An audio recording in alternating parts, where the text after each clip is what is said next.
안녕하세요. 오늘은 마태복음 16장의 말씀을 함께 나누겠습니다. 5절 말씀부터 제가 좀 읽겠습니다. 제자들이 건너편으로 갈새 떡 가져가기를 잊었더니 제자들이 지금 어디서 어디로 무엇의 건너편으로 가고 있을까요? 예수님과 그리고 제자들은 지금 서쪽 갈릴리라고 하는 지역에서 갈릴리 호수를 배로 건너서 동쪽에 있는 데가볼리라고 하는 곳으로 가고 있습니다. 갈릴리라고 하는 곳은 유대인들이 많이 사는 시골 지역이고요. 그리고 오른쪽 동쪽에 있는 데가볼리는 이방인들이 사는 도시 지역입니다. 데가볼리라고 하는 곳은 도시가 10개가 있다. 그런 의미입니다. 제자들과 예수님께서 이제 건너편으로 가고 있는데요. 건너편으로 가는데 떡 가져가기를 잊었다고 기록하고 있습니다. 떡을 가져가는 것이 왜 이렇게 중요할까요? 여기서 말하는 떡은 빵이죠. 그 당시에 주식을 말하는 것입니다.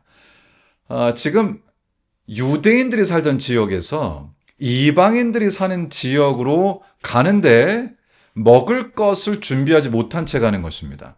유대인들이 이방인들에게서 식료품이나 음식이나 이런 것들을 사는 것을 매우 조심스러워 했습니다.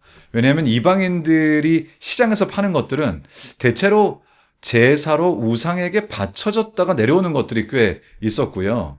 이방인들이 파는 것들은 결국 유대인들의 입장에서는 자기 자신의 정결함을 더럽히는, 부정하게 되는 그런 요인도 되기 때문에 이방인들에게서 먹을 것을 산다는 것은 굉장히 조심스러운 일이었습니다. 마가복음에 따르면 제자들이 가지고 있던 것은 빵 한 덩이밖에 없었다고 기록이 되어 있고요. 그들이 먹기에는 턱없이 부족한 이 상황에서 제자들 마음속에 좀 염려가 됐던 것 같습니다. 그러한 마음을 가지고 예수님과 함께 이제 건너편으로 갑니다.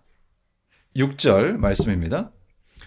예수께서 이르시되 삼가 바리새인과 사두개인들의 누룩을 주의하라 하시니, 요 말씀은 이제 건너가서 도착한 후에 예수님께서 제자들에게 하신 말씀입니다. 다른 성경의 말씀들을 참고해 볼 때 그렇게 우리가 결론을 내릴 수 있습니다. 이제 예수님께서 목적지에 도착하신 다음에 데가볼리 지역인데요.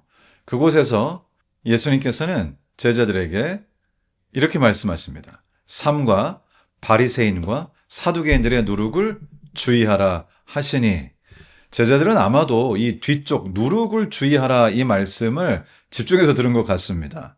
유대인들이 보통 이렇게 멀리 여행을 다닐 때는 유교병보다는 무교병을 가지고 다녔죠. 유교병은 누룩을 넣지 않고 만든 빵입니다. 누룩을 넣지 않고 만든 빵은 좀 오래 갔고요. 누룩을 넣으면 조금 더 일찍 상하는 것이 보통이었고요. 그래서 유대인들이 이렇게 멀리 여행을 다닐 때는 누룩이 들어있지 않은 무교병, 그 빵을 가지고 다녔습니다. 그리고 특별히 이 누룩이라고 하는 것은 상징적으로 또 제사법에 있어서 죄를 상징하기 때문에 누룩에 대해서 굉장히 조심하는 편이었죠. 아마도 제자들은 지금 예수님께서 누룩을 주의하라 이렇게 말씀하시니까 그것이 아마도 너희가 빵을 가지고 오지 않아서 이방인들이 누룩을 넣어서 만든 빵을 사야 할지도 모르는 이런 상황에 우리가 닥치게 되었다라고 자신들을 꾸중하고 계시다고 제자들이 생각했던 것 같아요. 7절에 이렇게 말씀하시죠. 제자들이 서로 논의하여 이르되 우리가 떡을 가져오지 아니하였도다 하거늘. 이제 제자들끼리 이거 봐, 우리가 떡을 가지고 오지 않아서, 빵을 가지고 오지 않아서 예수님께서 우리를 꾸중하시잖아, 이렇게 이해를 했던 것으로 보입니다. 그런데 6절의 말씀을 잘 읽어보시면 누룩을 주의하라 라고 말씀하시기 전에 이 말씀이 더 앞부분에 있죠. 삼가 바리새인과 사두개인들의 누룩을 주의하라. 예수님께서는 여기서 사실 실제적이고 물리적인 문자적인 누룩을 말씀하신 것이 아니었습니다. 예수님께서는 삼가 바리새인과 사두개인들의 누룩을 주의하라 이렇게 말씀을 했던 것이죠. 사실 예수님은 그의 삶과 그의 모든 생각이 영적인 사물에 초점 맞춰져 있는 생애를 사셨습니다. 주님께서 하신 모든 말씀들은 사실 사람의 구원을 위하여 인간의 영적인 안녕을 위해서 주신 말씀이시죠. 지금 여기 예수님과 제자들이 있는데 동상이몽입니다. 예수님께서 누룩이라는 말씀을 하셨을 때 예수님은 바리새인과 사두개인들의 누룩, 영적인 의미의 누룩을 말씀하시고 계셨지만 제자들은 그들의 마음 속에 있는 죄책감으로 인해서 영적인 눈이 가려지면서 예수님의 말씀을 육신적으로 이해했다는 것입니다. 제가 이 말씀을 읽으면서 우리의 생애에도 좀 비슷한 일들이 많은 것 같아요. 누군가가 어떤 이야기를 하면 내 입장에서 내 관점에서 그것을 해석하죠. 신앙도 마찬가지인 것 같습니다. 우리 주님께서 주신 많은 말씀들을 우리가 접할 때에 그것을 육신적인 필요에 맞추는 경우가 꽤 많이 있는 것 같습니다. 대표적인 예가 있다면 내게 능력 주시는 자 안에서 내가 모든 것을 할 수 있느니라. 사도 바울께서 이런 말씀을 하셨는데 사실 그 말씀은 예수님 안에 있으면 내가 뭐든지 할 수 있다. 세상적으로 성공할 수 있다. 내가 하고자 하는 일을 이룰 수 있다. 예수님 안에서는 모든 것을 성취할 수 있다라고 하는 매일 육신적인 방식의 해석을 할 때가 있는데요. 그 말씀의 앞부분을 읽어보면 사도 바울께서 내가 이제 가난에 처할 줄도 알고 또 부에 처할 줄도 알고 고난을 당할 줄도 알고 또 평안이 있을 줄도 알고 어떤 상황이 닥치더라도 주님 안에 있다면 내가 모든 것을 영적으로 이겨나갈 수 있다라고 하는 그런 의미로 내게 능력 주시는 자 안에서 내가 모든 것을 할 수 있느니라 라고 하는 말씀을 주셨습니다. 그러나 우리가 말씀을 읽다 보면 그것을 우리의 육신적인 필요, 나의 육적인 성취에 적용하는 경우가 종종 있지 않은가 그런 생각을 해보게 됩니다. 여기 제자들도 마찬가지죠. 예수님께서는 영적인 것을 말씀하고 계셨으나 예수님의 제자들은 육적인 빵에 대해서 생각하고 있었습니다. 8절에 예수님께서 이렇게 말씀하시죠. 예수께서 아시고 이르시되 믿음이 작은 자들아 어찌 떡이 없으므로 서로 논의하느냐? 너희가 아직도 깨닫지 못하느냐? 떡 5개로 5,000명을 먹이고 주운 것이 몇 바구니며 떡 7개로 4,000명을 먹이고 주운 것이 몇 광줄이었는지를 기억하지 못하느냐. 사실 예수님께서는 우리의 영적인 안녕, 구원, 그리고 영적인 세계를 우리에게 가르쳐 주셨습니다. 마태복음 6장 33절에 있는 말씀처럼 너희는 먼저 그의 나라와 그의 의를 구하라. 그리하면 이 모든 것을 너희에게 더하시리라. 주님의 초점은 항상 영적인 것, 하나님의 왕국에 속하는 것, 우리의 영혼과 관련된 것들이었습니다. 그리고 우리가 그것을 받아서 주님께서 인도하시는 길을 걸어갈 때 우리의 육신적인 필요들, 이 모든 것을 너희에게 더하시리라 하는 것이 주님의 가르치심이죠. 여기서도 지금 예수님께서 비슷한 말씀을 주시죠. 너희가 아직도 깨닫지 못하느냐? 왜? 너희 먹을 것을 걱정하느냐? 떡 5개로 5,000명을 먹인 경험을 함께 하지 않았느냐? 떡 7개로 4,000명을 먹인 경험을 함께 하지 않았느냐? 너희가 영적인 사물에 초점을 맞추고 하나님의 왕국 안에서 살게 될 때에 육신적인 필요를 내가 채워줄 것이다. 그것이 예수 그리스도의 가르침이십니다. 생각해보면 저도 이런 것에서부터 온전히 자유롭지는 못했던 것 같습니다.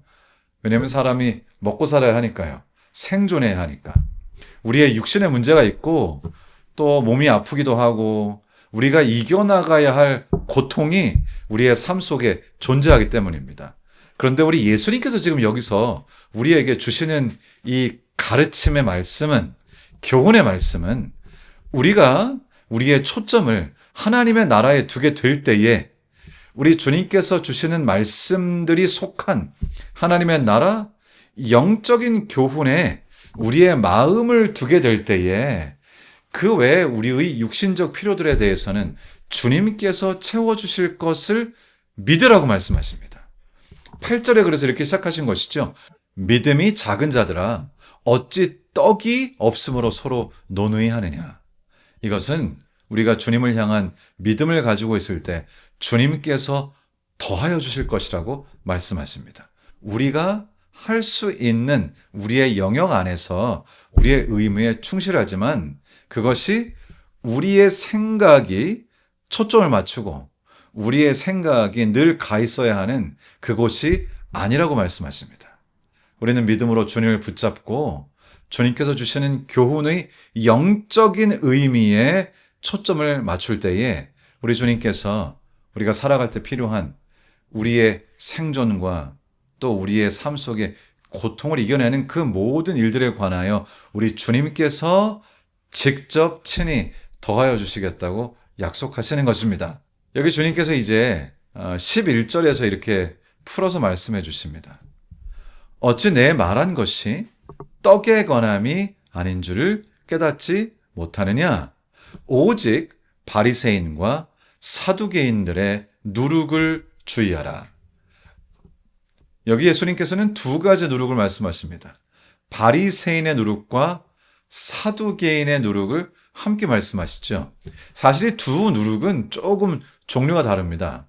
예수님께서는 누가복음 12장 1절과 2절에서 바리새인의 누룩을 언급하시는데 바리새인의 누룩이 외식이라고 정확하게 찝어서 말씀해 주셨습니다.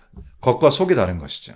바리새인들은 안타깝게도 율법을 강조하고 우리 하나님께서 마치 우리가 율법을 지키나 안 지키나 감시하시는 감시자처럼 그렇게 사람들에게 예수님의 모습을 표현했습니다.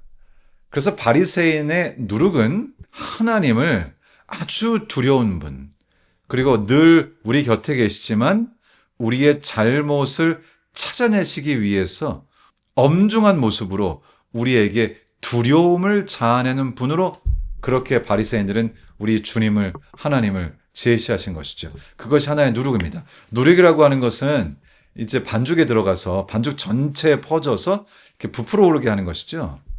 마찬가지로 바리새인들의 가르침 역시 많은 사람들이 삶 속에 아주 깊이 들어가서 삶의 모든 전반에 영향을 끼치는 하나의 세계관을 제공했습니다.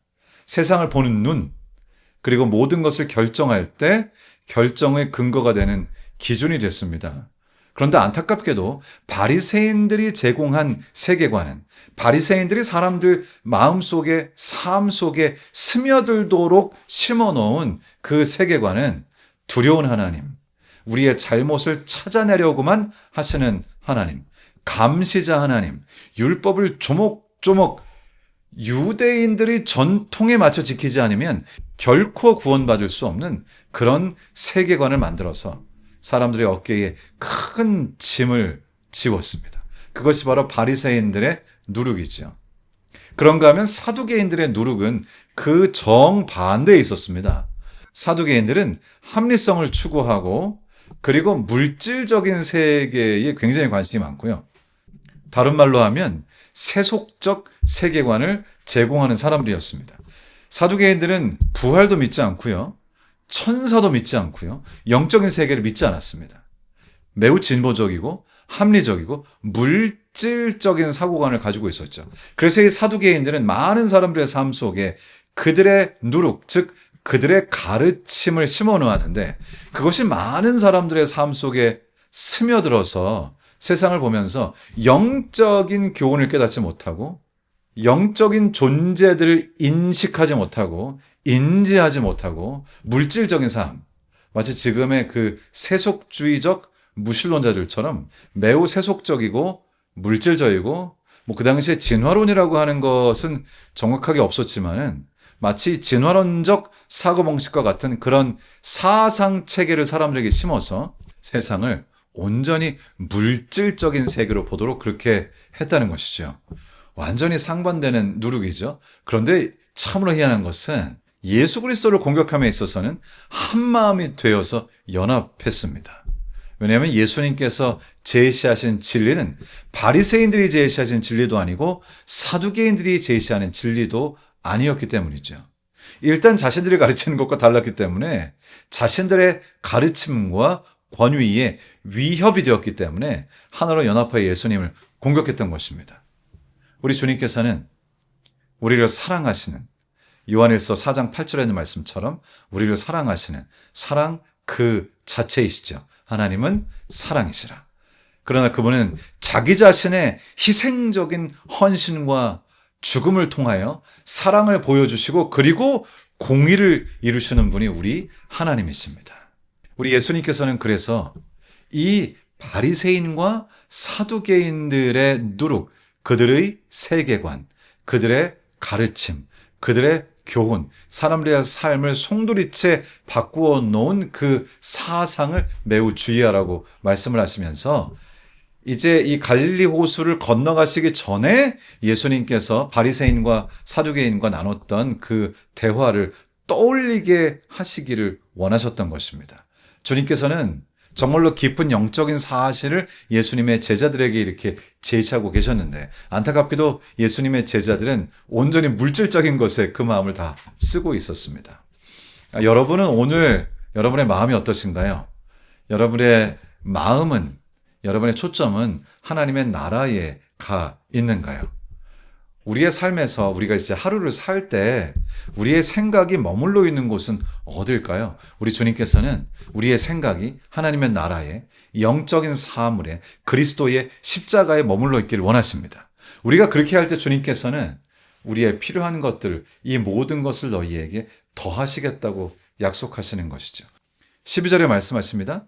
그제서야 제자들이 떡의 누룩이 아니요 바리새인과 사두개인들의 교훈을 삼가라고 하신 말씀인 줄을 깨달으니라. 저희도 오늘 이 말씀을 깨달아야 되겠죠. 주님께서 주신 이 말씀은 바로 이렇게 양극단적인 세계관에서 벗어나서 우리를 사랑하시는 예수 그리스도, 그분의 십자가에 우리의 모든 초점을 맞추라고 말씀하십니다. 사도 바울께서 말씀하신 것처럼 예수 그리스도와 그분의 십자가 외에는 모든 것을 배설물로 여긴다고 말씀하신 그 말씀을 기억하시면서 오늘 하루에 여러분의 마음이 우리 주님의 나라에, 주님의 사랑에, 나를 향한 그 놀라우신 무화적인 사랑과 은혜에, 그리고 그것이 우리에게 보여준 예수 그리스도의 십자가에, 그래서 정말 살맛 나는 하나님의 나라의 경험에 머물러 있게 되기를 우리 주님 예수님의 귀하신 이름으로 축원합니다.